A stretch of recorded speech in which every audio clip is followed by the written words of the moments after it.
Pemirsa, berita Banjarmasin kembali hadir menjumpai Anda bersama saya Zaldi Ariandi. Sejumlah berita aktual dan beberapa informasi menarik lainnya telah kami siapkan untuk Anda. Berikut berita utama hari ini.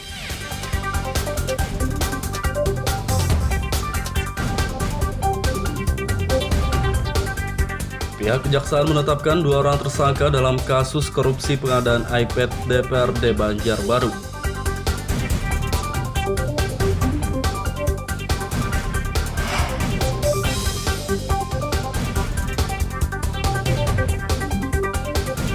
Panitia penyelenggara HKN ke-57 di Kota Banjarmasin diduga melakukan pungli.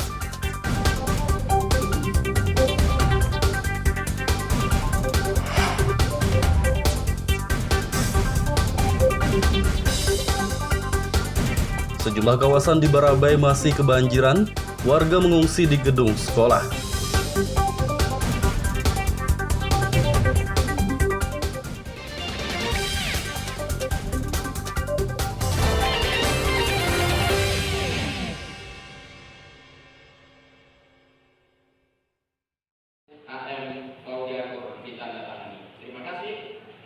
Kejaksaan Negeri Kejari Kota Banjarbaru akhirnya menetapkan 2 orang tersangka dalam kasus korupsi pengadaan komputer tablet atau iPad di Sekretariat DPRD Kota Banjarbaru.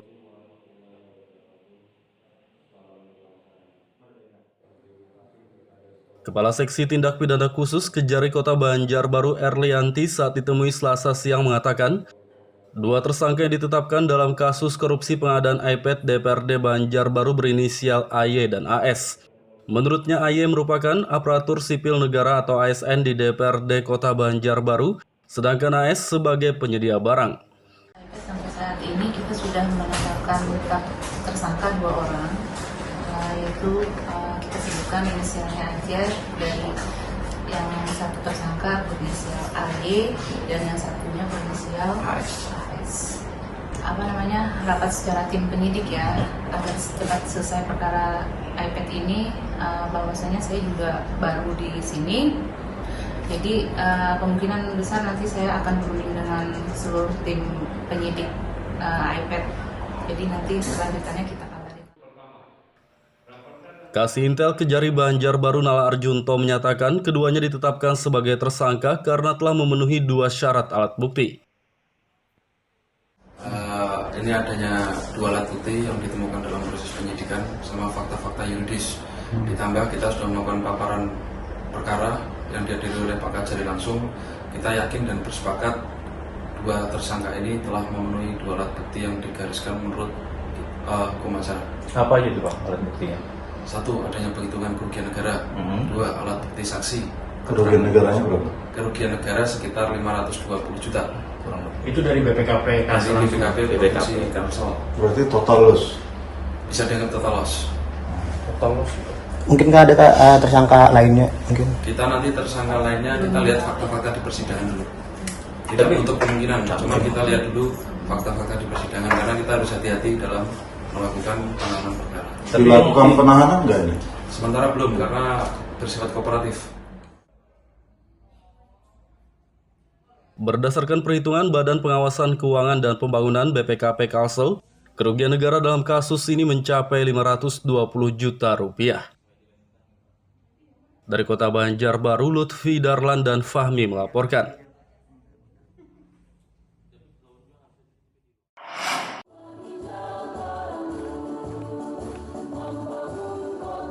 Panitia penyelenggara acara peringatan Hari Kesehatan Nasional HKN ke-57 di Kota Banjarmasin diduga melakukan pungutan liar atau pungli kepada aparatur sipil negara ASN tenaga kesehatan dan fasilitas layanan kesehatan Fasiankes se-Kota Banjarmasin.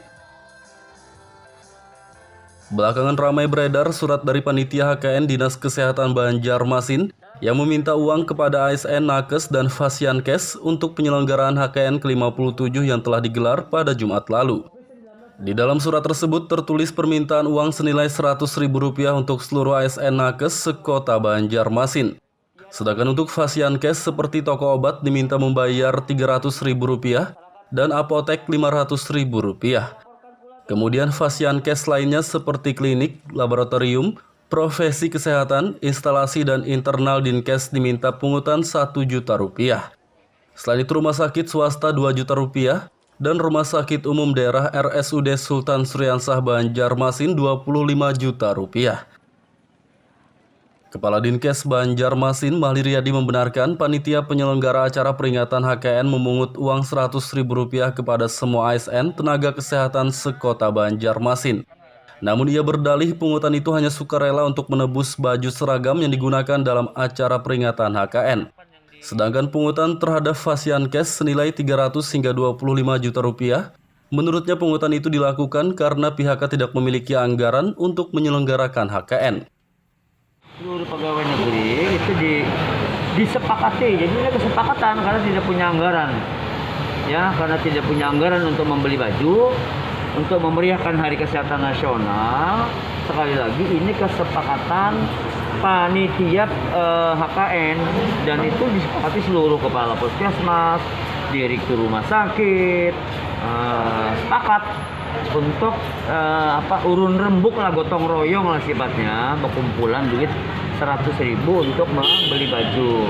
Kalau ya hanya untuk ASN saja. Kalau yang nominal minimal di surat tidak ada, itu tidak benar dan itu fitnah.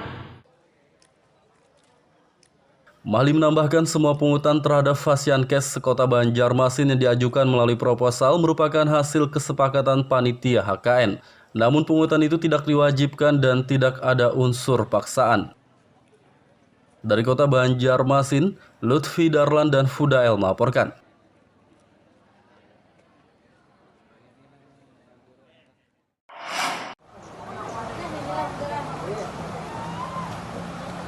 Tingginya curah hujan dalam beberapa hari terakhir mengakibatkan air sungai meluap hingga merendam sejumlah kawasan di Kecamatan Barabai, Kabupaten Hulu Sungai Tengah pada Senin sore lalu.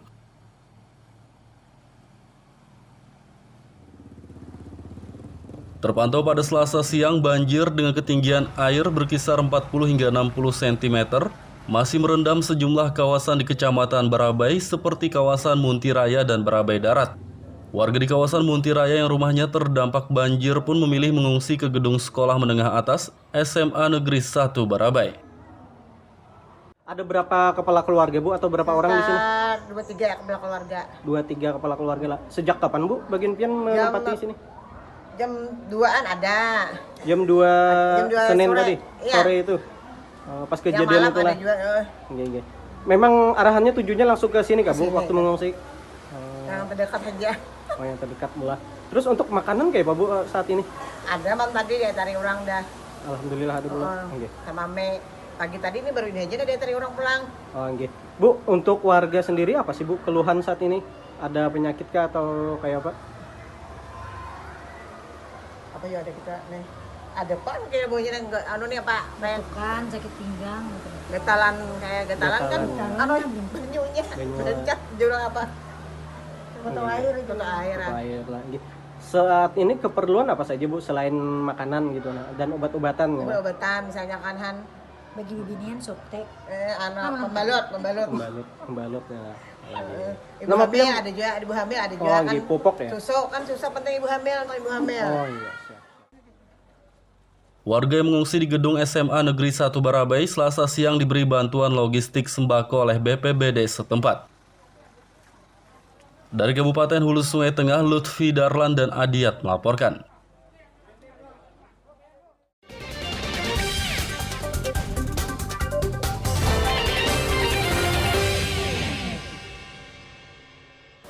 Pemirsa masih bersama kami dalam Berita Banjarmasin. Bagi Anda yang baru bergabung, berikut Berita Banjarmasin utama hari ini.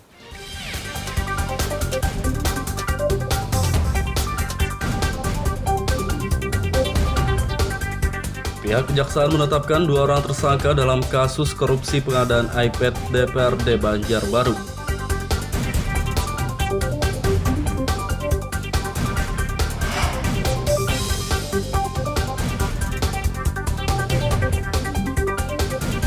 Panitia penyelenggara HKN ke-57 di Kota Banjarmasin diduga melakukan pungli.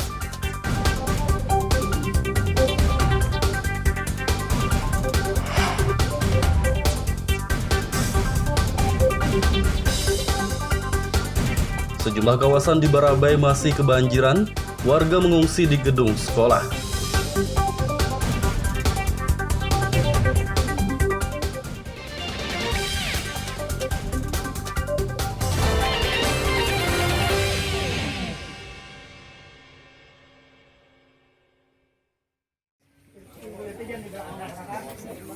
Memasuki musim hujan, Dinas Sosial Kabupaten Tapin bersama Taruna Siaga Bencana Tagana membentuk Kampung Siaga Bencana di Kelurahan Raya Belanti, Kecamatan Binuang. Kepala Dinas Sosial Kabupaten Tapin, Samsi, mengatakan, Kelurahan Raya Belanti dijadikan Kampung Siaga Bencana karena wilayah ini kerap kebanjiran di saat musim hujan. Ia berharap dengan dibentuknya Kampung Siaga Bencana, warga Kelurahan Raya Belanti menjadi lebih cepat tanggap dan siap siaga dalam mengantisipasi serta menanggulangi bencana banjir. Beserta teman-teman Tagana, karena kita ketahui bahwasanya di Kelurahan Raya Belanti ini kan sudah rutin nih kejadian banjir setiap tahun. Nah, oleh karena itu menyikapi hal ini kami dari Dinas Sosial membentuk namanya Kampung Siaga Bencana. Sebenarnya sih sudah lama ini ada di sini, cuman kami peremajaan lah. Jadi ada pergantian kepengurusan dan tahun ini alhamdulillah kami aktifkan kembali, sehingga dengan adanya kepengurusan Kampung Siaga Bencana ini tentunya manakala terjadi sesuatu banjir, masyarakat sendiri bisa menanggulangi sendiri lah gitu. Sebelumnya ini saya sebagai Lurah Raya Belanti sangat mengapresiasi adanya kegiatan ini, sebab ini adalah salah satu kebijakan dari pemerintah daerah untuk penanggulangan kebanjiran yang ada di Kelurahan Raya Belanti. Itu faktor apa sih Pak Lurah? Pak Lurah kan tahu deh yang selalu terjadi banjir di sini itu. Sebenarnya faktor ini ya yang pertama dulu adanya ada pendangkalan sungai-sungai. Itulah faktor yang pertama dulu yang awal-awal kebanjiran gitu. Itu dengan kita tahu dulu untuk penyebab kebanjiran. Harapan Pak Lurah lah. Kalau harapan dari ulun sebagai lurah, istilahnya tuh sangat mengharap lah, mudah-mudahan jangan sampai ada kebanjiran lagi di daerah dengan upaya apapun dari pemerintah daerah dan apapun yang perlu kami usulkan nanti melalui dewan ataupun dinas yang terkait. Setelah dibentuk menjadi Kampung Siaga Bencana, warga Kelurahan Raya Belanti pun mendirikan tenda pengungsian dan menyiapkan perahu evakuasi sebagai kesiapsiagaan mengantisipasi bencana banjir. Dari Kabupaten Tapin, Lutfi Darlan dan Abdillah melaporkan.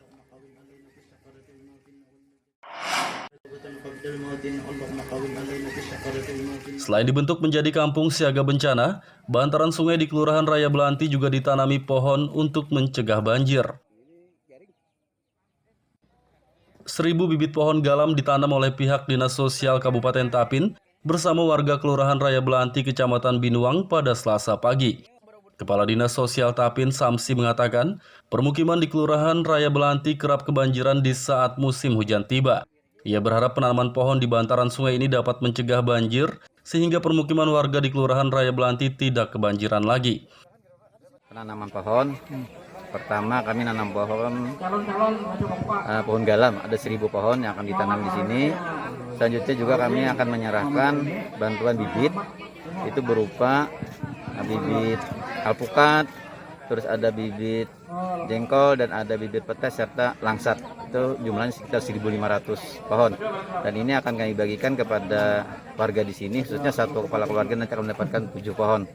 Mudah-mudahan ini juga bisa ditanamkan di sini dan nantinya mengharapkan kami tanaman ini bisa meningkatkan pendapatan keluarga karena buahnya kan mungkin agak lumayan mahal dijual nanti. Kenapa memilih tempat ini, Pak? Karena memang di Tapin ini yang rutin ada banjir itu adanya di Kelurahan Raya Belanti dan itu hampir setiap tahun. Dan tahun kemarin kan kejadian yang paling parah pada tahun 2021 ini itu pada bulan Januari kemarin.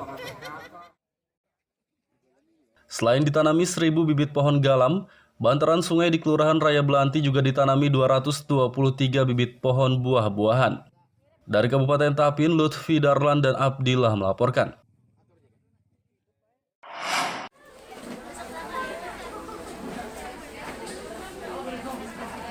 Ratusan siswa di Kabupaten Tanah Bumbu ikuti vaksinasi COVID-19 yang digelar oleh Badan Intelijen Negara BIN Kalimantan Selatan.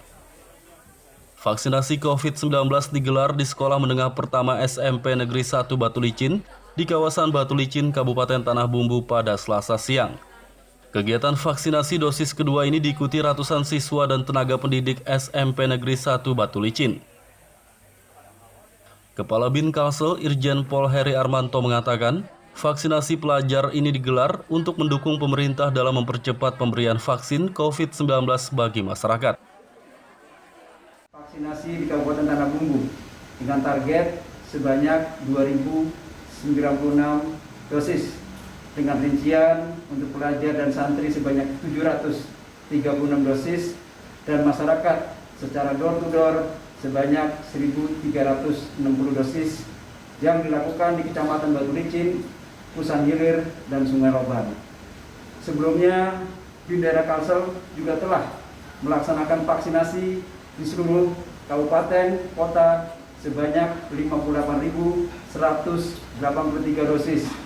Dan apabila ditambah dengan kegiatan vaksinasi sampai dengan akhir Desember 2021, sejumlah 90.883 dosis dari total sasaran profesi Kalsel sebanyak 3.161.137 orang.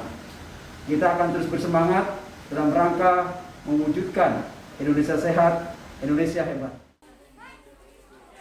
Irjen Pol Heri Armanto juga berharap target 70% vaksinasi COVID-19 Kalimantan Selatan dapat tercapai pada akhir tahun mendatang. Dari Kabupaten Tanah Bumbu, Lutfi Darlan dan Kristiawan melaporkan.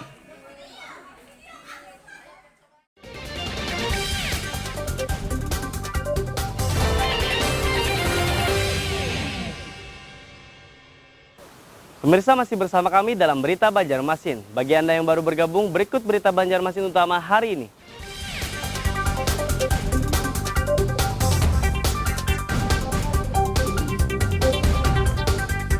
Pihak Kejaksaan menetapkan 2 orang tersangka dalam kasus korupsi pengadaan iPad DPRD Banjarbaru.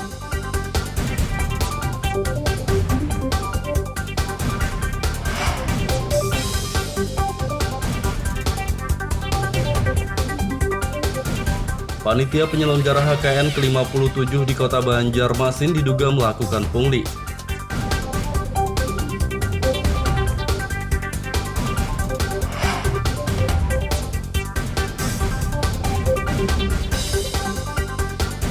Sejumlah kawasan di Barabai masih kebanjiran, warga mengungsi di gedung sekolah.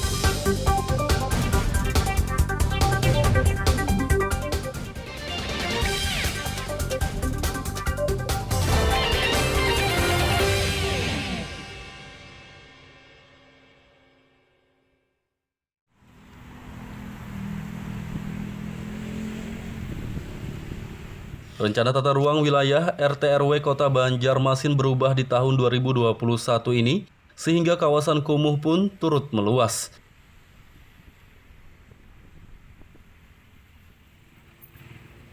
Kawasan kumuh di Kota Banjarmasin seluas 549 hektar pada tahun 2015, mampu ditekan hingga tersisa 6 hektar saja di tahun 2020. Namun perubahan RT/RW Kota Banjarmasin pada tahun 2021 ini membuat kawasan kumuh turut meluas menjadi 380 hektar. Kepala Disperkim Banjarmasin, Ahmad Fanani Saifuddin mengatakan, di dalam RT/RW 2021, kawasan kumuh ditentukan oleh sejumlah indikator, yakni bangunan yang tidak teratur, jalan rusak, limbah sampah, dan sarana air bersih. Tahun 2020 kemarin, terpisah kurang lebih sekitar 36 hektar itu dari SK yang awal. Kemudian RT/RW kita berubah nih, menunggu pengesahan. Dengan berubah RT/RW itu kawasannya kan berbeda. Yang dulu warnanya hijau menjadi kuning, nah maka perumahan pun lokasi targetnya berbeda. Nah dengan kuning itu ada lagi kumuh-kumuh baru yang gara-gara di perubahan RT/RW tadi. Nah, maka setelah itu kita perbaiki, yang sisa semula tadi menjadi bertambah. Jadi kira-kira kurang lebih 300 80 hektaran lah. Dan tambahan yang 2020 kemarin Dengan perubahan tadi. Nah itu kita awal lagi itu, dengan itu kita harus kerjakan lagi selama 5 tahun, mudah-mudahan bisa selesai.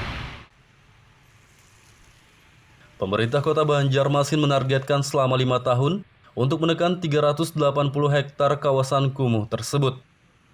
Dari Kota Banjarmasin, Lutfi Darlan dan Fudael melaporkan.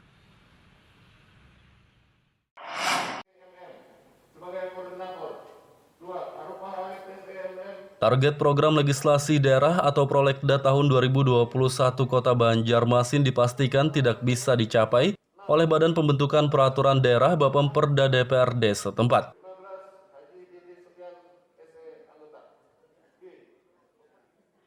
Ketua Bapemperda DPRD Kota Banjarmasin, Arufah Arif mengatakan, pihaknya tidak bisa mencapai target Prolekda tahun 2021 karena situasi pandemi COVID-19 yang membatasi kegiatan anggota legislator. Menurutnya di dalam Prolekda tahun 2021 ditargetkan 21 raperda, namun yang terrealisasi hingga bulan November ini kurang dari 50%. Jadi kami akan memfinalisasi hasil rapat Bapemperda dengan pihak bagian hukum pemerintah Kota Banjarmasin dan SKPD yang akan mengusulkan inisiatif dari pemerintah kota, insya Allah di tanggal 18 November tahun 2021 ini jadi ngalih tercapai itu karena pandemi ini nggak Pak? Dewan kada tapi kau kegiatan ibaratnya gitu nah. Yang pertama pandemi yang ulah kita ini kan, kemudian yang kedua itu karena dari pemerintah kota juga banyak yang belum siap. Arufah Harib menambahkan, raperda yang dinilai penting dan pembahasannya sudah selesai adalah Raperda APBD Perubahan 2021, Raperda APBD Murni 2022, dan Raperda Rencana Pembangunan Jangka Menengah. Semua raperda tersebut ditarget rampung dan disahkan sebelum akhir tahun mendatang. Dari Kota Banjarmasin, Lutfi Darlan dan Zoanda Adriani melaporkan.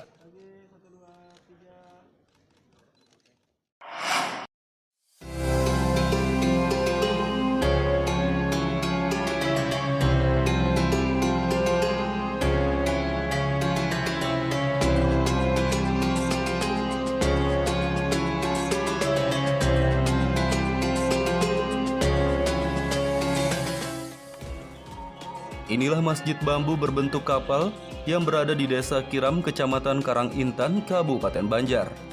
Masjid bernama Kyai Haji Abdul Qadir Hasan ini lebih dikenal dengan Masjid Bambu karena 90% bangunannya terbuat dari bambu. Masjid yang berada tak jauh dari objek wisata Kiram ini belakangan cukup ramai dikunjungi warga karena bentuknya yang menyerupai kapal dinilai cukup unik dan menarik perhatian. Masjid yang berdiri di lahan hibah masyarakat seluas 7.900 meter persegi ini dibangun oleh pemerintah Kalimantan Selatan pada pertengahan tahun 2020 dan baru selesai pada akhir Maret 2021 lalu. Bangunan masjid sendiri memiliki luas 610 meter persegi, terdiri dari 2 lantai dan mampu menampung sekitar 400 jemaah.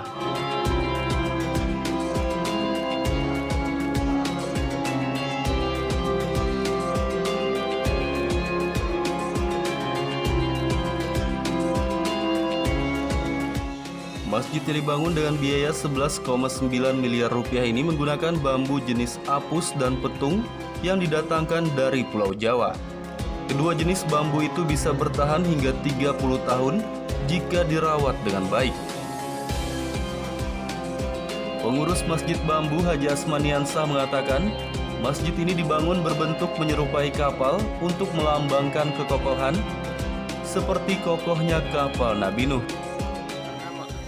Mengambil sejarah perahunya Nabi Nuh. Mungkin itu saja yang bisa kami jelaskan. Memang bentuknya seperti perahu ya Pak? Iya, Sengaja bentuk perahu. Ada berapa lantai Pak Haji? Dan fungsinya apa aja? Masjid ini terdiri dari 2 lantai. Lantai pertama atau lantai dasar itu untuk tempat wudhu dan toilet, dan lantai atas itu untuk ruang masjid.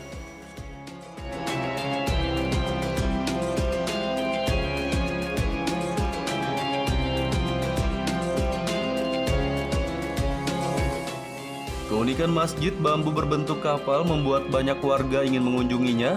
Bahkan warga dari luar daerah yang kebetulan melintas di wilayah Kabupaten Banjar pun menyempatkan diri untuk mampir melaksanakan ibadah salat sekaligus melihat secara langsung keunikan masjid tersebut. Masjid bambu sungguh indah, lain dari yang lain. Jadi kami bisa untuk ke sini, bertanda ke sini untuk melihat langsung untuk sholat zuhur sekalian di sini. Nah, setelah Ibu datang ke masjid ini, kesan apa yang Ibu dapat? Kesannya sungguh baik sekali karena strukturnya terbuat dari bambu dan berbentuk seperti kapal dari luar. Jadi pas kami masuk sungguh baik sekali strukturnya, terbuat dari bambu, dan mudah-mudahan yang bikinnya terinspirasi mungkin dari kapal Nabi. Selain melaksanakan salat, warga yang berkunjung ke masjid bambu berbentuk kapal ini juga tak ingin menyanyiakan bentuk estetik dari masjid ini, sehingga foto bersama maupun swafoto seakan wajib bagi mereka.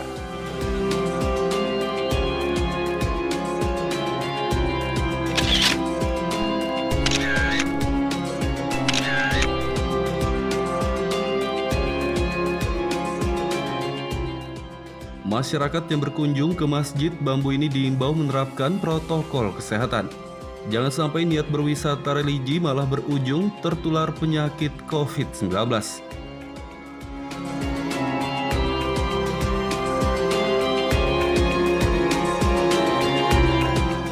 Dari Kabupaten Banjar, Muhammad Lutfi Darlan dan Ahmad Fauzi melaporkan.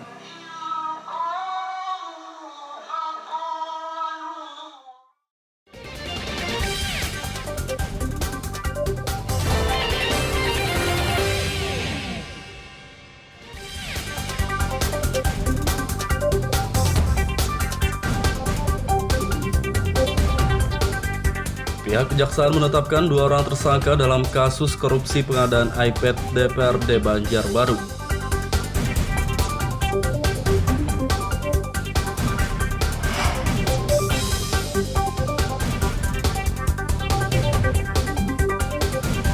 Panitia penyelenggara HKN ke-57 di Kota Banjarmasin diduga melakukan pungli.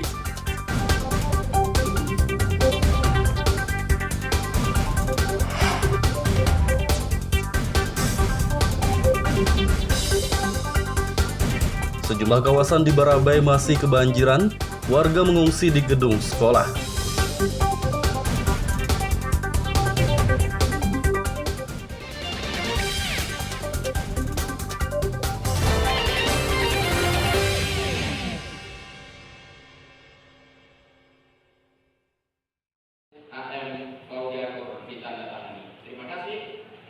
Kejaksaan Negeri Kejari Kota Banjarbaru akhirnya menetapkan 2 orang tersangka dalam kasus korupsi pengadaan komputer tablet atau iPad di Sekretariat DPRD Kota Banjarbaru.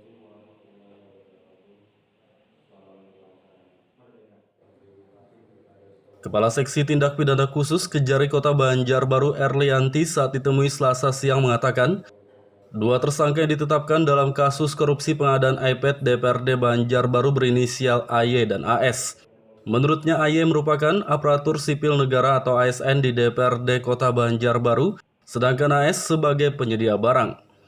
Sampai saat ini kita sudah menetapkan tersangka 2 orang, yaitu kita sebutkan inisialnya aja, dari yang satu tersangka berinisial AY dan yang satunya berinisial AS.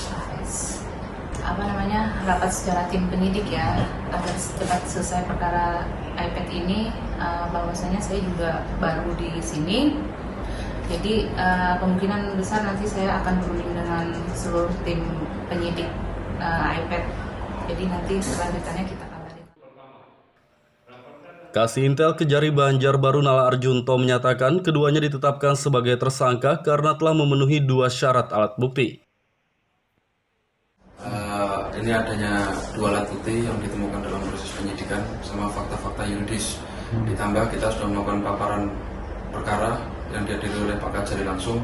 Kita yakin dan bersepakat 2 tersangka ini telah memenuhi 2 alat bukti yang digariskan menurut hukum acara. Apa aja itu Pak alat buktinya? 1. Adanya penghitungan kerugian negara. 2. Alat bukti saksi. Kerugian negaranya berapa? Kerugian negara sekitar 520 juta. Itu dari BPKP Kalsel. Dari BPKP Kalsel. Berarti total loss? Bisa dianggap total loss. Total loss. Mungkin nggak ada tersangka lainnya mungkin? Kita nanti tersangka lainnya kita lihat fakta-fakta di persidangan dulu. Tidak untuk kemungkinan, cuma kita lihat dulu fakta-fakta di persidangan karena kita harus hati-hati dalam melakukan penanganan perkara. Dilakukan penahanan nggak ini? Sementara belum karena bersifat kooperatif. Berdasarkan perhitungan Badan Pengawasan Keuangan dan Pembangunan BPKP Kalsel, kerugian negara dalam kasus ini mencapai 520 juta rupiah. Dari Kota Banjarbaru, Lutfi Darlan dan Fahmi melaporkan.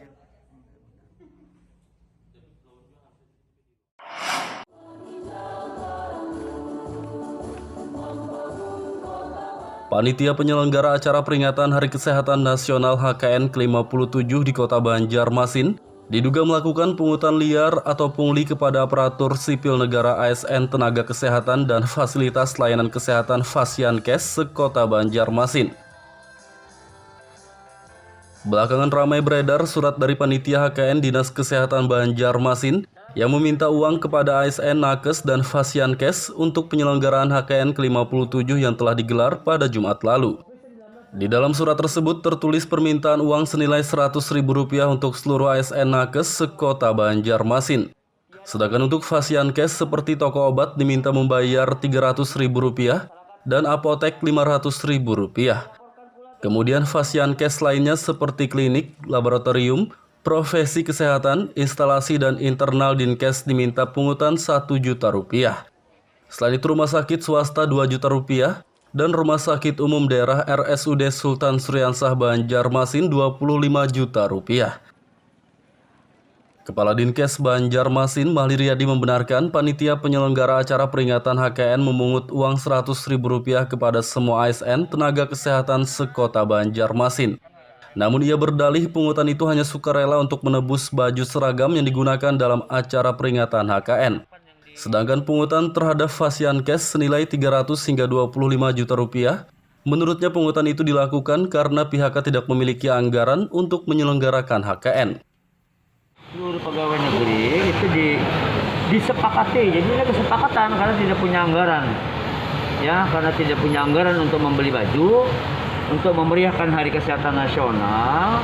Sekali lagi ini kesepakatan panitia HKN dan itu disepakati seluruh kepala puskesmas, direktur rumah sakit, sepakat untuk urun rembuk lah, gotong royong lah sifatnya, berkumpulan duit 100.000 untuk membeli baju.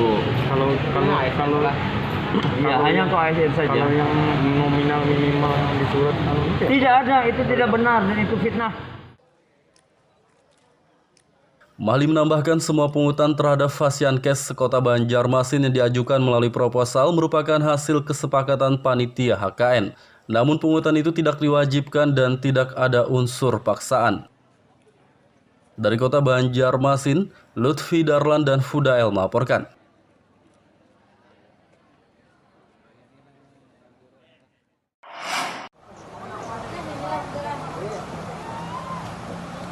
Tingginya curah hujan dalam beberapa hari terakhir mengakibatkan air sungai meluap hingga merendam sejumlah kawasan di Kecamatan Barabai, Kabupaten Hulu Sungai Tengah pada Senin sore lalu.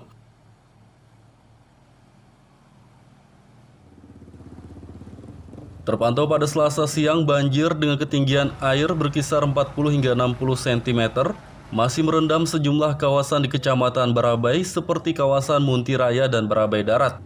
Warga di kawasan Muntiraya yang rumahnya terdampak banjir pun memilih mengungsi ke gedung sekolah menengah atas SMA Negeri 1 Barabai. Ada berapa kepala keluarga, Bu, atau berapa orang di sini? 2-3 kepala keluarga. 2-3 kepala keluarga lah. Sejak kapan, Bu, bagian pian menempati sini? Jam 2-an ada. Jam 2 Senin sore. tadi, Iya. sore itu. Pas Yang kejadian malam itulah. ada juga. Oke. Memang arahannya tujuannya langsung ke sini kak Bu Sini. waktu mengungsi? Yang terdekat aja. Oh yang terdekat mula. Terus untuk makanan kayak Pak Bu saat ini? Ada bang tadi dia tarik orang dah. Alhamdulillah ada pulang. Oke. Sama me pagi tadi ini baru ini aja dia tarik orang pulang. Oh oke. Bu, untuk warga sendiri apa sih Bu keluhan saat ini? Ada penyakit kah atau kayak apa? Apa ya ada kita nih? Ada pan kayak baunya enggak anu nih Pak. Kayak Kan sakit pinggang gitu. getalan kayak getalan kan Getalan. anu benyunya bencet jurang apa? Foto air itu air. Air lagi. Saat ini keperluan apa saja Bu selain makanan gitu dan obat-obatan ya? Obat-obatan misalnya kan Bagi bibinian softtek. anak pembalut Pembalut ya. Ibu hamil ada juga, ibu hamil ada juga kan. Pupuk ya? Susu kan susah penting ibu hamil kalau ibu hamil. Oh iya. Warga yang mengungsi di gedung SMA Negeri 1 Barabai Selasa siang diberi bantuan logistik sembako oleh BPBD setempat. Dari Kabupaten Hulu Sungai Tengah, Lutfi Darlan dan Adiat melaporkan. Pemirsa, informasi tadi sekaligus menutup perjumpaan kita kali ini.